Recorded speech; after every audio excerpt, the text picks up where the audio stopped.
Bom, nós estamos aqui com a dona Neide, que é uma das fundadoras dessa casa, e hoje ela continua com a gente, prestando seus trabalhos, ela ainda é uma das conselheiras.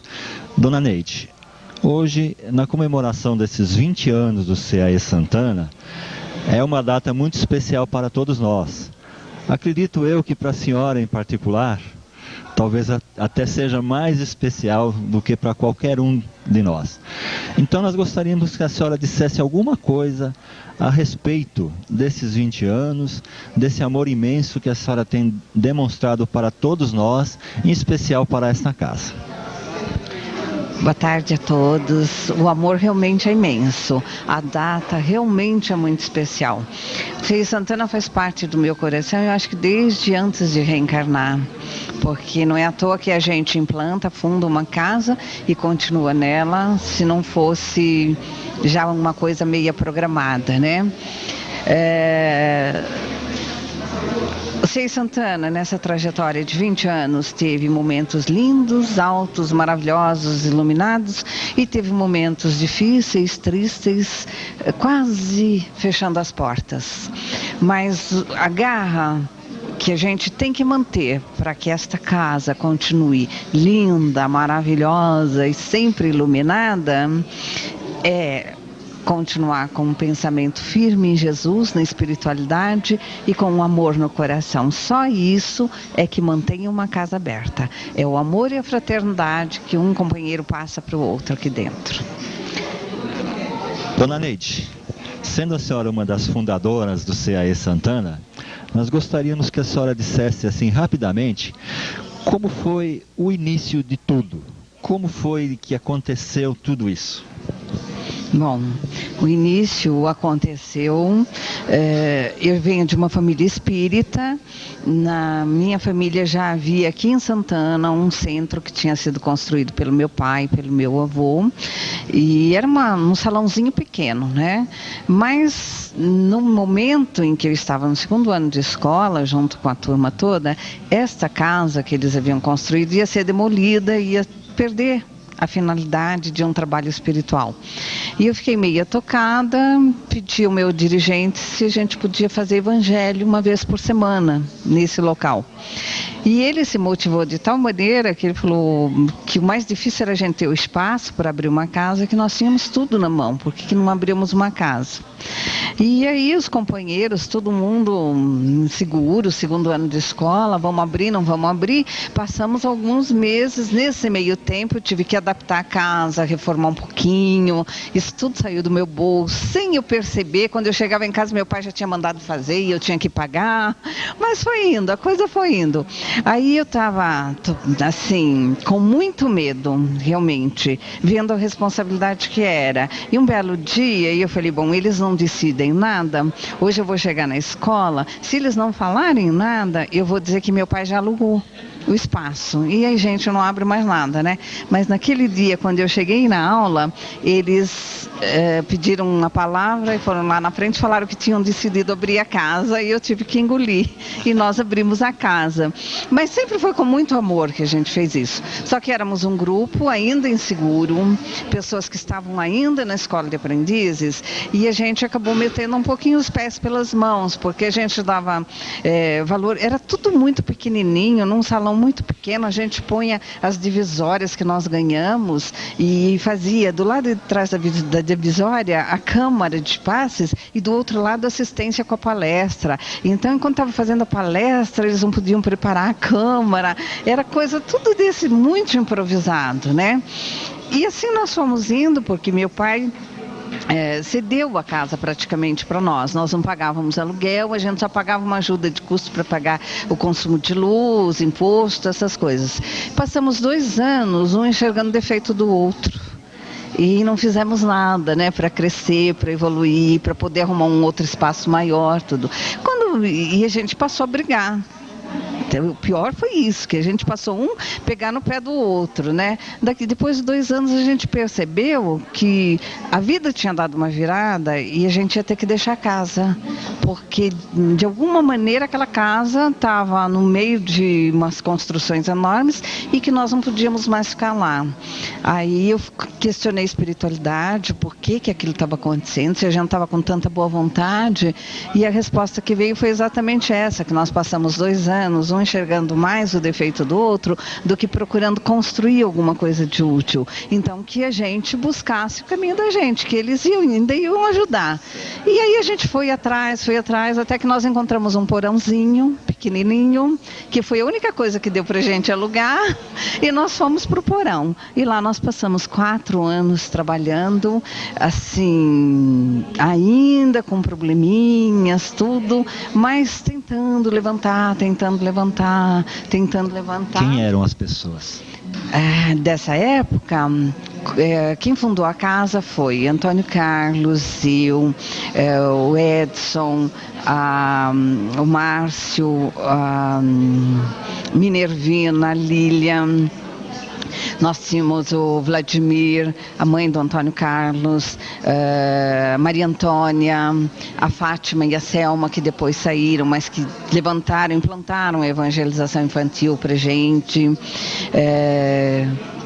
Tinha mais alguns companheiros que agora no momento... Um companheiro nosso que está em São José do Rio Preto, também com casa aberta lá em São José do Rio Preto. E todos os companheiros que saíram daqui estão direcionados. O Edson está com uma casa nova também agora. O Márcio está cooperando em outra casa. Antônio Carlos está em Itaquera.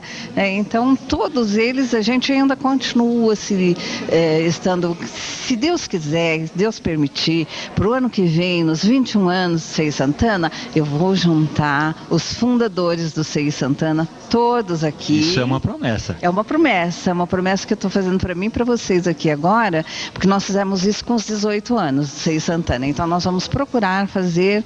O Jair, que está agora também em Atibaia, não, está numa cidadezinha de interior.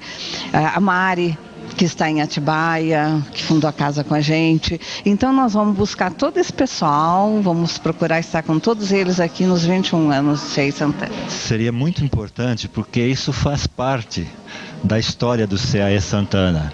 E eu acho que essas pessoas, todos, como aqueles que estão hoje também à frente dos nossos trabalhos, os trabalhadores assistidos de hoje, também no futuro vão fazer parte dessa história. Então é muito bonito, é muito gostoso a gente poder resgatar um pouquinho dessa história. Na verdade, se a gente observar bem o que Paulo passa para a gente, o Paulo foi levar a mensagem de Jesus. Ele ia aos lugares, ele passava a mensagem, ia embora e continuava mandando através de epístolas, de cartas, né? As orientações. E muitas vezes o Centro Espírita peca exatamente por isso, porque ele se forma, tem uma diretoria, essa diretoria fica amarrada, fica ali presa, porque tem que ser essa diretoria.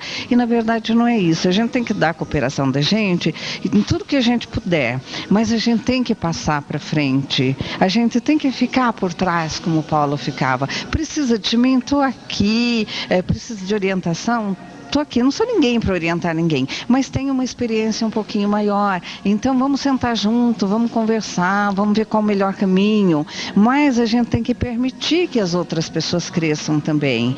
E o erro maior das casas espíritas às vezes é esse, é todo mundo querer pegar uma direção, ficar amarrado naquela direção, não permite com que a casa cresça, gera desarmonias. E casa espírita é amor, é fraternidade. Gente, casa espírita é a casa da gente, só que a gente tem que resolver os problemas da casa espírita na casa espírita, os problemas da casa da gente na casa da gente, mas a fraternidade, o amor, a alegria tem que estar presente nos dois lados, nos dois lugares.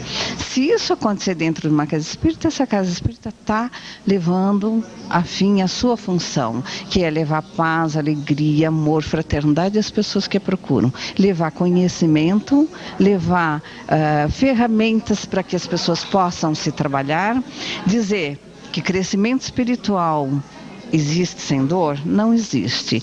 Todo crescimento espiritual para qualquer pessoa sempre é com dor. Agora, nós podemos fazer o nosso crescimento espiritual sem martírio. E a gente tem que aprender a diferenciar o que é dor e o que é martírio, né? E isso a gente consegue. Bom, é graças a esses veneráveis, como a senhora, o Antônio Carlos, bom, todos esses que a senhora já citou, é que essa casa hoje está aqui aberta, atendendo talvez até 1000 pessoas por mês. Eu queria lembrar uma coisa a vocês, que os fundadores foram esses, mas os primeiros alunos estão aqui ainda, como a dona Sônia, a dona Odete, né, pessoal assim que deu chance para a gente crescer. O Jaime, a Darcy, foram da primeira turma de escola. Então, essas pessoas foram que deram chance para que a gente pudesse tocar o nosso caminho. E essas pessoas continuam aqui, ainda dando sustentação, apoio a essa casa, trabalhando com essa casa. Isso que é importante, né? Não é importante a gente estar no topo, é importante a gente estar na retaguarda, a gente estar limpando o chão, a gente estar fazendo o trabalho que tem que fazer. Isso que é importante. Então, tínhamos essa turma que ela disse da primeira turma, e hoje nós temos pessoas como eu e outros que somos das últimas turmas, mas se eles trouxeram isso até aqui, cabe a nós levarmos adiante. Então, isso é mais do que uma simples constatação, é uma maneira da gente buscar a realidade, todos os alunos e trabalhadores dessa casa, para seguir o exemplo deles e levar adiante essa casa. Se não tivessem vocês, a casa já teria fechado. E é isso que torna o trabalho junto à seara da espiritualidade dignificante. É que sempre tem gente nova, sempre tem gente tocando. Esse é o ponto-chave da espiritualidade. A gente tem que caminhar sempre, sempre e sempre. Amanhã ou depois, você já deu a sua contribuição, você pode ficar um pouquinho para trás e vai permitir que outros que estão chegando agora vão poder dar esse desenvolvimento. Mas a gente nunca deixa de estar presente, a gente nunca deixa de estar junto, né? Se Deus quiser. Bom, todo o carinho, todo o amor de todos nós, os novatos, para pessoas como a senhora. Pode ter certeza que nós todos amamos muito, tanto a senhora como todos aqueles que iniciaram essa casa. Muito obrigado. Eu pretendo viver além dos 100 anos, e eu acho que por muito tempo ainda vou estar nessa casa, se me permitirem. Com certeza. Tá? Muito obrigada.